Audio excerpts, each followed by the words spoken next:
الكريم أما بعد فأعوذ بالله من الشيطان الرجيم بسم الله الرحمن الرحيم قال الله تعالى الذين آمنوا وتطمئن قلوبهم بذكر الله ألا بذكر الله تطمئن القلوب الذين آمنوا وعملوا الصالحات طوبى لهم وحسن مآب صدق الله العظيم وصدق رسوله النبي الكريم ونحن على ذلك لمن الشاهدين والشاكرين والحمد لله رب العالمين.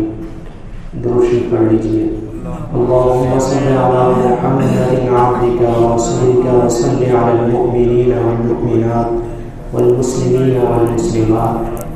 اللهم صل على محمد عبدك ورسولك وصل على المؤمنين والمؤمنات والمسلمين والمسلمات. اللهم صل على محمد عبدك ورسولك وصل على المؤمنين والمؤمنات والمسلمين والمسلمات. سب سے پہلے تو ہم اللہ رب العزت کی بارگاہ میں اس بات پر لاکھ لاکھ شکر ادا کرتے ہیں کہ جس ذات نے ہمیں ہفتے کے بعد پھر سے جمعہ کی ادائیگی کے لیے مسجد کے اندر اکٹھا کیا. اس کے بعد ہم یہ دعائیں کرتے ہیں کہ اللہ رب العزت جب تک ہماری زندگی ہے تب تک ہمیں اپنے گھر میں 5 وقت باجماعت نماز پڑھنے کی ایسے ہی اکٹھا ہونے کی توفیق اور ہمت نصیب فرماتے ہیں. دوستو میں نے آپ حضرات کے سامنے ایک آیت تلاوت کی ہے. اللہ رب العزت فرماتے ہیں الذین آمنوا وتطمئن قلوبهم بذکر اللہ الا بذکر اللہ تطمئن القلوب، کہ یہ وہ لوگ ہیں جو ایمان لائے ہیں اور جن کے دل اللہ کے ذکر سے اطمینان حاصل کرتے ہیں.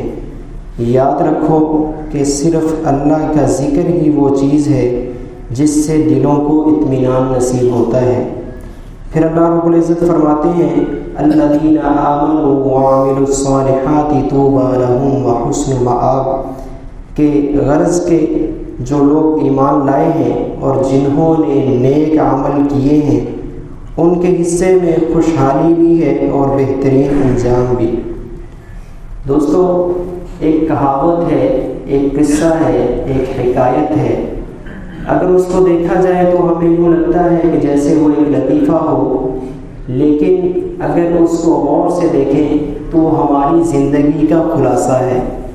آج کل کے جو حالات چل رہے ہیں اس کے اندر ایک حقیقت بیان کی گئی کہ ایک بڑے میاں ہیں، بوڑھے آدمی ہیں، وہ باہر گلی میں ان کی ایک اشرفی گم ہو گئی. وہ باہر گلی میں ڈھونڈ رہے ہیں کہ ایک شخص آ کے ان سے پوچھتا ہے کہ بڑے میاں کیا ہوا، کیا ڈھونڈ رہے ہو؟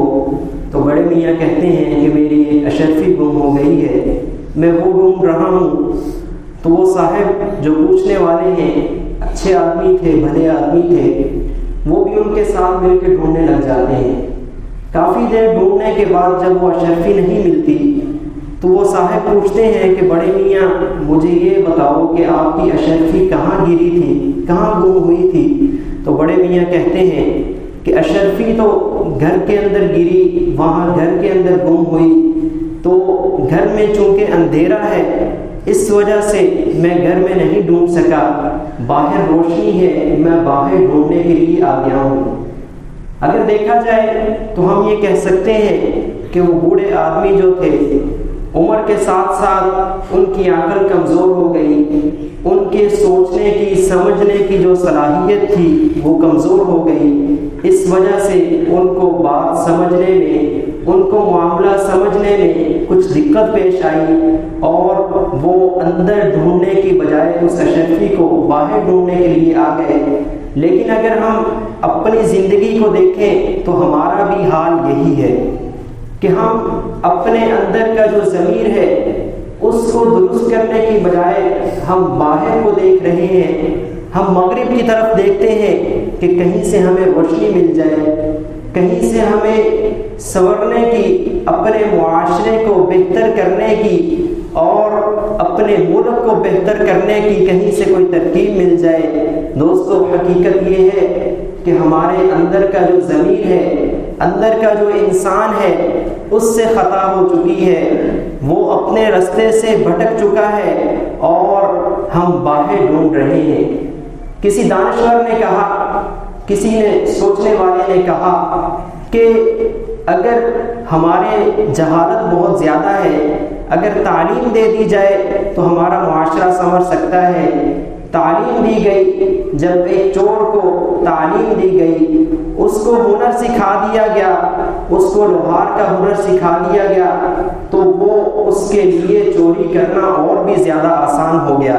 پہلے تو وہ کچھ اس کو مشکل پیش آتی تھی، اب چونکہ وہ ہنر سیکھ چکا ہے، اب اس کو چوری کرنا اور بھی آسان ہو گیا، اس کے لیے تالا کھولنا اور بھی آسان ہو گیا۔ کسی کہنے والے نے کہا کہ ان کو اور زیادہ تعلیم دی جائے تاکہ یہ اپنے معاشرے کو بہتر کر سکیں، اپنے ملک کے نظام کو بہتر کر سکیں، اپنے گھر کے نظام کو بہتر کر سکیں۔ جب تعلیم اور دی گئی، ڈاکٹر بن گئے، وکیل بن گئے، انجینئر بن گئے، اب ان کے لیے چوری کرنا اور بھی زیادہ آسان ہو گیا کہ ان کو اپنے ثبوتوں کو مٹانا، چوری کر کے اپنے ثبوت جو تھے ان کو مٹانا اور بھی آسان ہو گیا۔ کیوں؟ کیونکہ ان کے پاس تعلیم آ چکی ہے۔ پہلے وہ ناسمجھی سے اپنے معاشرے کو بگاڑ رہے تھے، اب وہ سمجھ کے اپنے معاشرے کو بگاڑ رہے ہیں، اب اپنے آپ کو سمجھ کے ساتھ بگاڑ رہے ہیں، ان کے لیے اور آسان ہو گیا۔ پھر کسی نے کہا کہ ایک گروہ بنا دیا جائے، ایک جماعت بنا دی جائے کہ جو ملک کو منظم کر کے چلا سکے، معاشرے کو بہترین طریقہ دے سکے۔ جب گروہ بن گیا، جب اکیلے تھے تو اس وقت چوری کرتے تھے، پھر جب سب لوگ اکٹھے ہو گئے تو ان کے لیے چوری کرنا اور بھی زیادہ آسان ہو گیا۔ حقیقت کیا تھی؟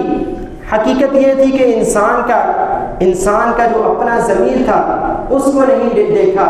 وہ بوڑھے میاں کو تو کہہ سکتے تھے کہ ان کی عقل ماری گئی، لیکن اب ہمارا حال یہ ہے کہ ہماری بھی عقلیں معاف ہو چکی ہیں، ہم بھی عقل سے پیدل ہو چکے ہیں۔ ہم نے اپنے ضمیر کو درست کرنے کی جگہ ہم باہر دیکھنے لگ گئے کہ کہیں سے ہمیں کوئی نظام مل جائے۔ دوستو، سب سے پہلے ہمیں اپنے آپ کو بدلنا ہوگا۔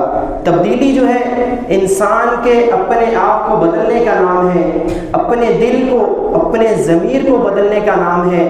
انبیاء آیا کرتے تھے، وہ آ کر کے اللہ رب العزت کے پیغام لوگوں کو سنایا کرتے تھے، لوگوں کے دلوں کے اوپر محنت کرتے، لوگوں کا جو معاشرہ جو تھا اس کا بناؤ سنگھار کرتے اور ایک بہترین معاشرہ بنتا۔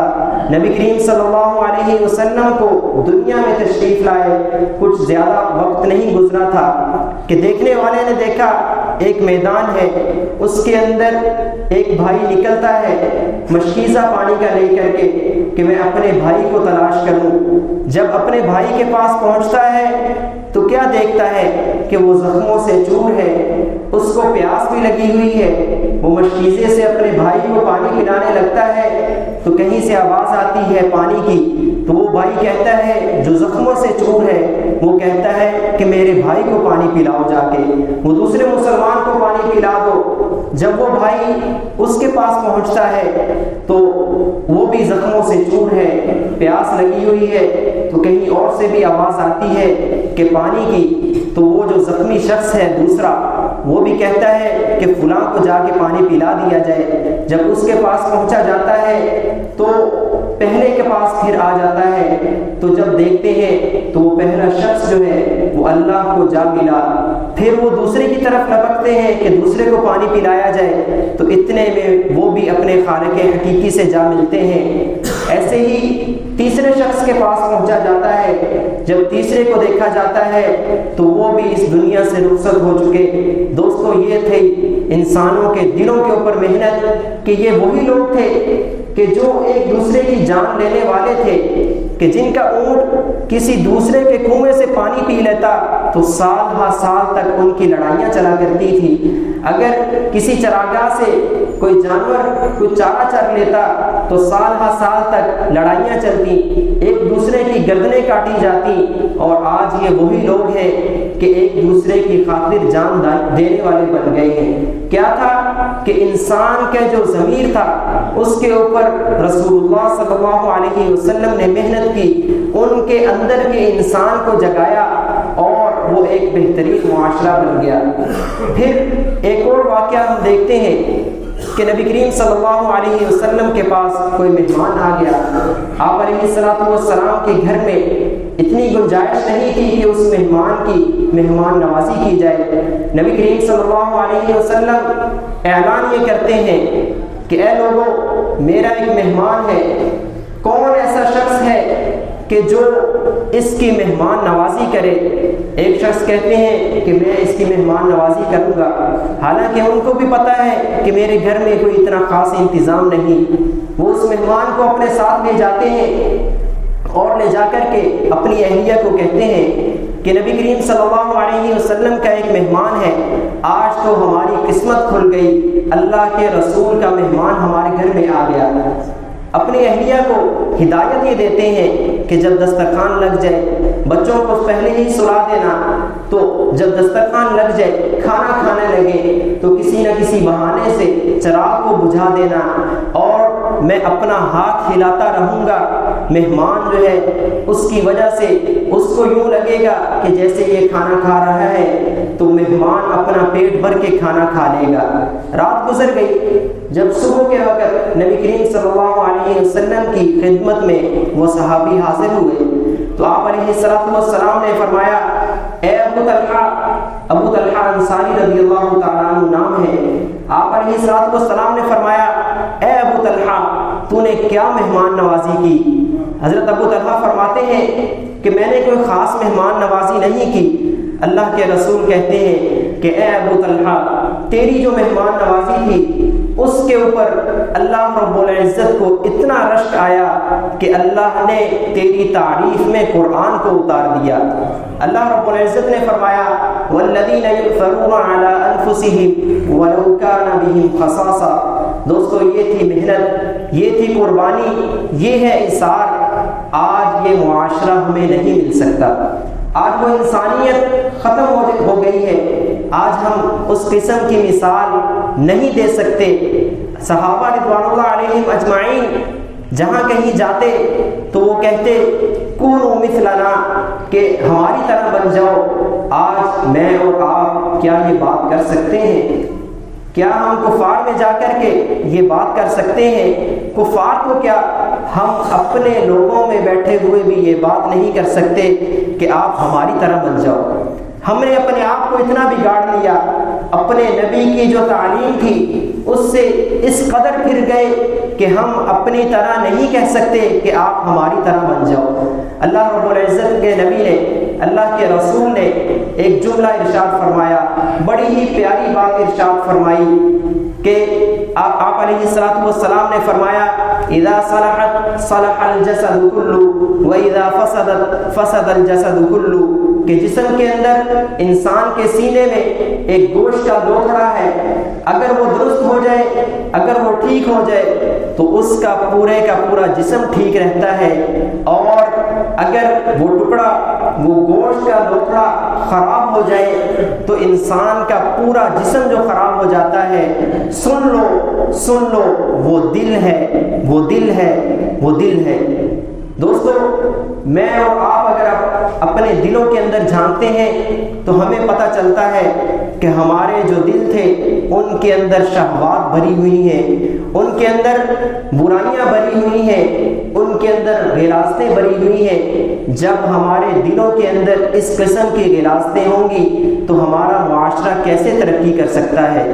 ہمارا معاشرہ، ہمارا ملک، ہمارا گھر اس وقت ترقی کر سکتا ہے جب ہم اللہ کے جو بھیجے ہوئے رسول تھے ان کی تعلیمات کے مطابق اپنی زندگی کو گزاریں گے۔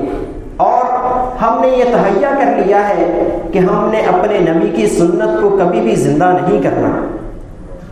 ایسا ہی ہے یا نہیں ہے؟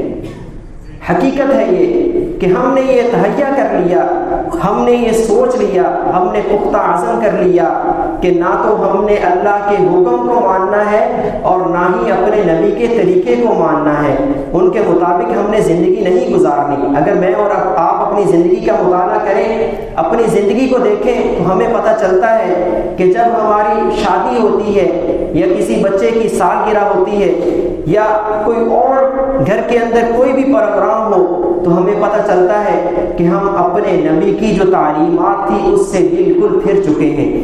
ہم وہ صحابہ کی طرح نہیں کہہ سکتے کہ آپ ہماری طرح بن جائیں۔ دوستو اس کی ضرورت ہے، جب ہم اپنے اوپر محنت کریں گے، اپنے ضمیر کو سنواریں گے، اپنے اندر کے انسان کو سنواریں گے، ہم جھوٹ سے توبہ کریں گے، ہم غیبت سے، چغلی سے توبہ کریں گے، ہم رشوت سے توبہ کریں گے، ہم جتنے بھی اس قسم کے فسادات ہیں ان سے توبہ کریں گے، تو ہی اس معاشرے کے اندر امن قائم ہو سکتا ہے، جیسا کہ صحابہ رضوان اللہ علیہم اجمعین نے اس کی زندہ مثال دے دی۔ اگر ہم بھی اس کے مطابق زندگی گزاریں گے تو ہمارا معاشرہ بھی ایک پرمثال معاشرہ بن سکتا ہے۔ دعا ہے کہ اللہ رب العزت ہمیں نبی علیہ السلام کی تعلیمات کے مطابق اپنی زندگی کو گزارنے کی توفیق اور ہمت نصیب فرمائے۔